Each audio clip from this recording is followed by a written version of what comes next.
Secondary trauma. It is clear then that trauma affects not only the survivor of trauma, but also those close to the survivor and the broader community. All of the symptoms of post-traumatic stress disorder mentioned on page 66 have been found not only in trauma survivors, but also in family members and in witnesses of trauma. The effects can be more widespread. Certain professions place people at extra risk of developing PTSD. For example, military and security personnel, as well as police, are more likely than most to witness or be involved in violence. Firefighters, as well as an ambulance and other emergency service personnel, will in the course of their work have to deal with dead and dying people, as well as mutilated bodies. Some doctors and nurses deal routinely with the results of accidents and sudden illness, and work on medical emergency units can be very stressful. Crime reporters and journalists who have to report on accidents, disasters, wars, and other forms of conflict may also develop PTSD symptoms. Many journalists speak of becoming emotionally numbed to the violence, crime, and misery they see. This may be part of a stress syndrome. Counselors and therapists who work with trauma victims may, in time, develop PTSD symptoms themselves. These people are said to be suffering from vicarious or secondary traumatization. There are at least two ways that the secondary traumatization can be caused. First, hearing repeatedly of traumatic events can lead one to be frightened, to question life's meaning, and to feel out of touch with other people. Second, many people who wish to help those who have been traumatized feel helpless in the face of what has happened and blocked by the responses, or lack of them, on the part of those they wish to help. Let's look again at Shantae's experience and how these issues played themselves out in the Trauma Crisis Center as an organization. As it happens, Shantae's bad experience had some very positive effects. The night of her attempt to help Mrs. Adams and Donovan, she went home very shaken. To her amazement, though, Ilana contacted her a few days later to apologize and also to discuss what had happened. "I've hardly slept, Shantae. I can't believe what I did to you. How I've become something I swore I would never be," she said. "I started working here 3 years ago, and I was incredibly excited to be doing this work and to have the opportunity to help traumatized people. I had such energy and commitment. Soon, I was rushing about, helping all sorts of people. I was being phoned day and night. I felt for the first time in my life that I was useful, that I was doing something that really meant something." To Shantae's amazement, Ilana began to cry. She didn't know what to do, but Ilana soon began to talk again. "Sorry, Shantae, but don't worry about my tears. They are a good thing. You see, my whole life, I wanted to help people who'd been hurt. My parents got out of Germany just before the Second World War, and all their family and friends who were left behind were killed, mostly in concentration camps. My mom especially lived with her guilt her whole life for being a survivor and for not having been able to save her own mother. As I watched this withdrawn woman whom I could never get close to, I grew more and more determined that I would make things right by helping people."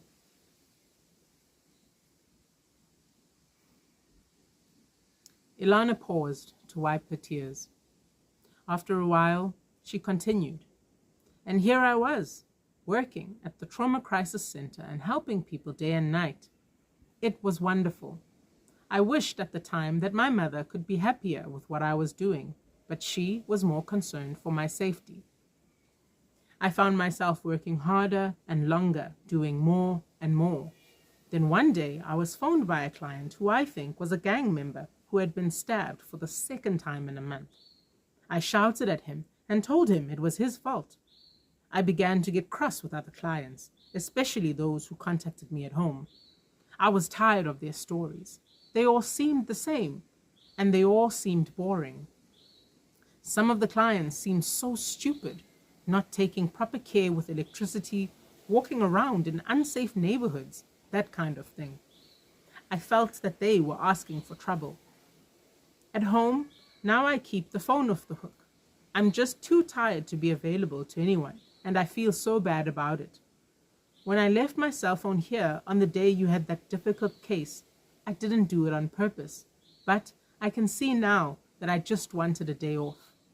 And also, I'm ashamed to say, Shantae, I think at some level, I just wanted you, the bright-eyed newcomer, to get a taste of what I have been through working here. I know you didn't mean it at all, but your enthusiasm felt to me like a slap in the face. You seemed still to be what I'd wished I could have stayed, the enthusiastic, keen helper. Here I am, after only 3 years, a cynical wreck, and I can't bear it. I'm so sorry. Shantae felt a mixture of things in response to this outpouring that she didn't quite know what to say. Some of what Ilana admitted to shock her, but she could also see that Ilana had a great deal of courage to be so honest. Despite Ilana's admission that she had become cynical, Shantae could see the part of Ilana that was very caring and concerned, but which had somehow got hidden under all sorts of layers of self-protection. Just as Ilana could see aspects of her younger self in Shantae, furthermore, Shantae could strongly identify with Ilana's wish to put right all sorts of things that had gone wrong in her life and to repair some of the damage of the past. Shantae wondered whether it was just a coincidence or whether there was meaning in the fact that her parents had suffered too. They had been forcibly removed from home and community they had loved, and Shantae had grown up in an impersonal, small flat in a dangerous area. Her parents had never been able to make this new house a true home, and they often, though they were very young when Shantae was born, described their lives as being over.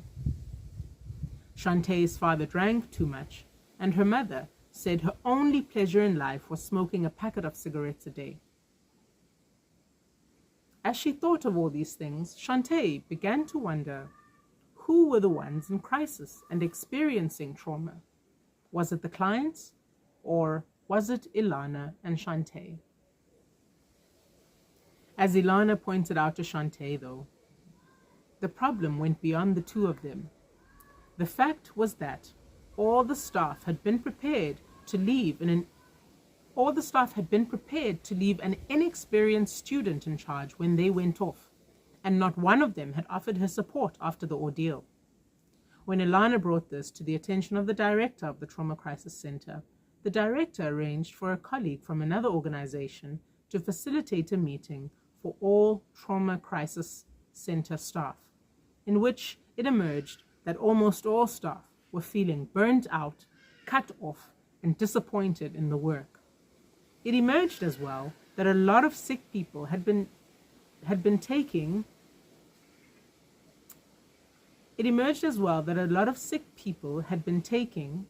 for vague complaints. Some staff came to see their sick leave as part of the attempt to get away from the horror of the work and the lack of support in the organization.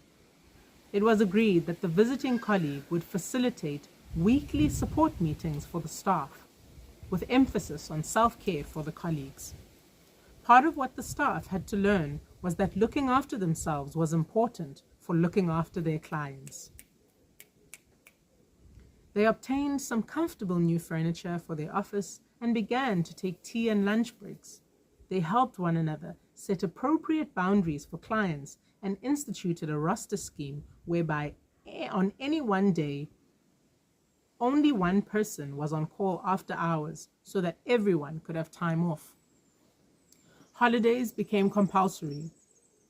In time, Without difficulty and uneven process, in time, and not without difficulty and uneven progress, staff seemed more able to look after clients and themselves, and to accept that there was a limited amount they could do for themselves.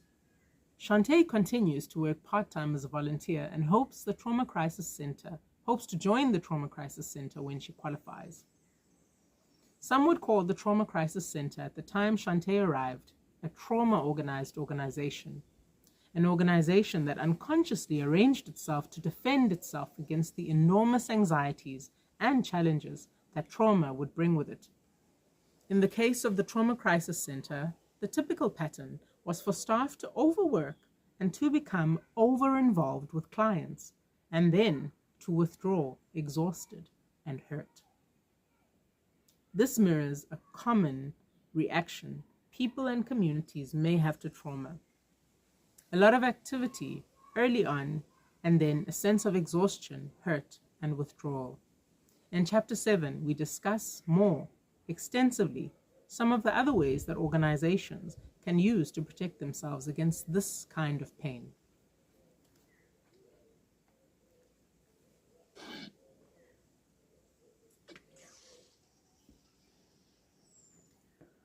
No magic cures.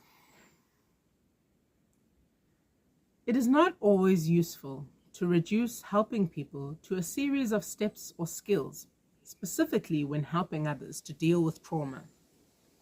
Though much training in working with trauma can be very helpful, there is also an enormous industry internationally in packaging trauma work as a set of skills and procedures which, if properly learned and rigorously followed, will lead to recovery from trauma in clients.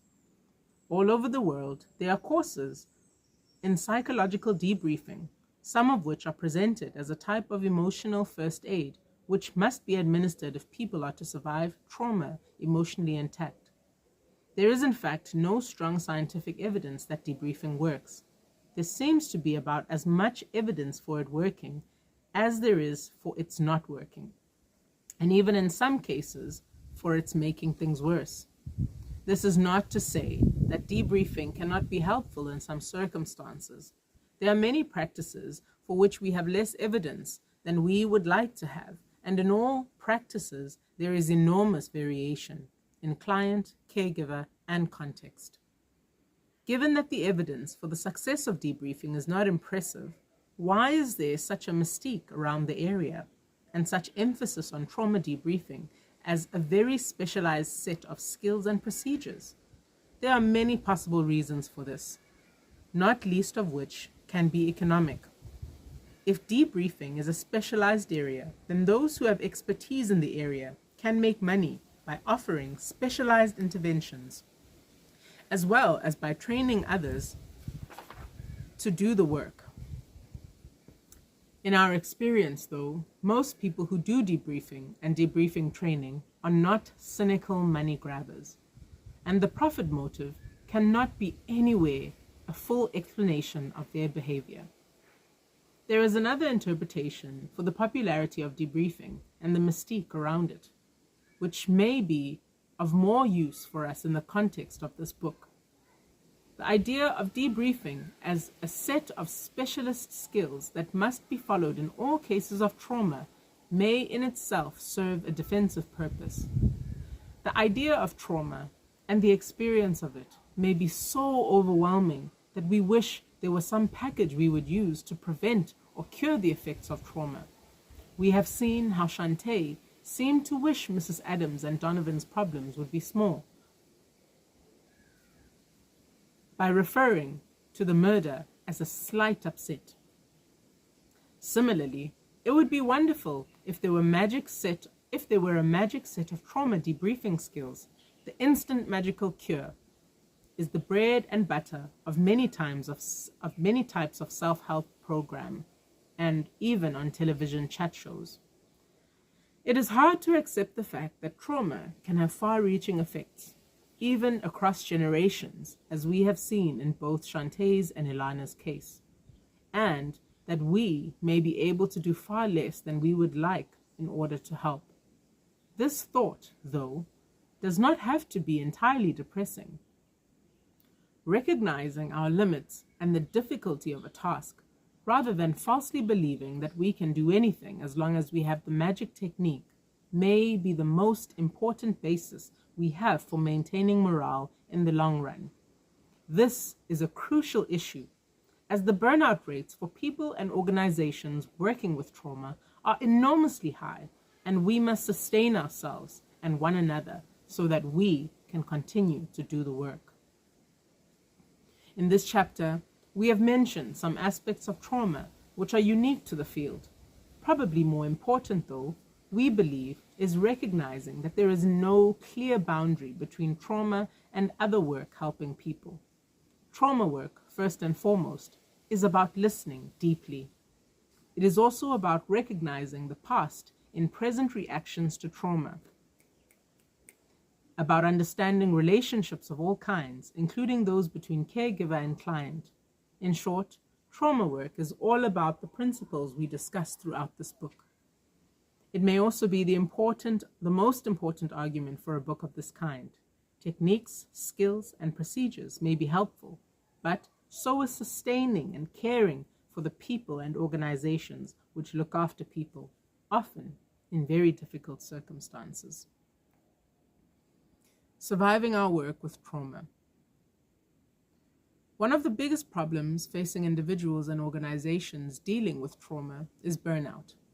We talk more about this in Chapter 7, but there are some issues specifically associated with trauma that are helpful to think about. Trauma disorganizes. It can muddle people up and interfere with their usual ways of coping. The disorganization can apply just as much to the traumatized person or the community as to those who wish to help. Trauma interferes with relationships and trust. Keep this in mind when working with traumatized people, and do not automatically blame yourself if you find it hard to help. We all have traumas to varying degrees in our own past. If you can learn more about and come to terms with your own and your family's history, this can free you up to be more available to others. Allow yourself to feel exhausted and overwhelmed by trauma. When we accept that this is part of what trauma does to us, then we can take steps to look after ourselves and those with whom we work. Try not to take on too much. If you are completely overwhelmed and defeated by what you are dealing with, then you will not be able to do what is humanly possible to do.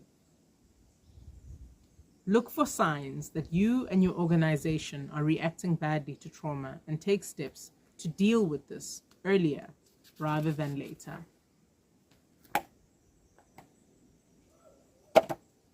And that was the chapter. Wow. So much was said in there, and I'm really so happy that I chose that chapter. It really, it needs discussion, and perhaps we should chat, perhaps we should chat about this stuff. I don't know. I just decided to read. So I've read and you've heard me. So what do you think? Are you working with distressed people? How are you feeling? How do you look after yourself? I know, if you know anything about my story, I basically fled clinical medicine because I was completely burnt out at the end of my community service. And it was 2020, so all the things that could happen had happened. I had happened. I son, but I wasn't okay. I was all sorts of not okay, and it's really wild because after having taken a break and gotten healthy again and started eating well again and exercising and having a life, you know, just doing other stuff and looking after myself, I realized that I wasn't looking after myself. I wasn't checking for my needs. I wasn't, like, I would completely ignore my needs and just be like, my hospital needs me, I need to go. And I do, and I do, and I do, and I do, and I do. And I never ask, you know, I would never ask for help. I would never ask for support. I thought, look, I need to be the doctor, so I must, you know. But like, it's so important for us to recognize that we are also in need of help, you know. We're humans, and when we hear the pain of other humans, it can sometimes trigger our own pain, you know. And I'm just so glad these characters in the book, like, it's wild because it's like they were both, I've been those people, you know, in all the ups and downs, the excitement, the enthusiasm, the overwhelm, the frustration, the anger, the blame of others, but yeah, it's so important what they're talking about here. And actually, this is like a great book. I'd love to read the whole book. Like, I've read it for myself, but I've always been wanting to read it for other people and I read and then we discuss, you know, what people think, what people have to say, what examples they have in their own life, where it can, like, where we find relevance, you know. And it's just like sad. I mean, we did this only at medical school, but I'm happy that I know about the book because I got to read it to you all now. Yeah, just on standby for that. How do you guys feel? Like, do you think that we should, like, get together and, like, read the book together and, like, do sections of the book and then we discuss? Because like, a lot was said. But anyway, thank you for joining this episode. It was like a little bit longer, but yeah, I was even considering, like, not reading the whole chapter, but then I was like, no, I said I'm here to read the whole chapter, so that's what I did. So yeah, I hope you enjoyed that. Don't forget to like, don't forget to share, don't forget to subscribe, please. And yeah, let's chat. Please, like, reach out, please. Okay, bye. Oh, I love you all. Yeah, I love it when, like, YouTubers say that, so I'm gonna say it too. I love you all, you beautiful, amazing beings, and I'm so happy that you were here to hear me read. Okay, bye.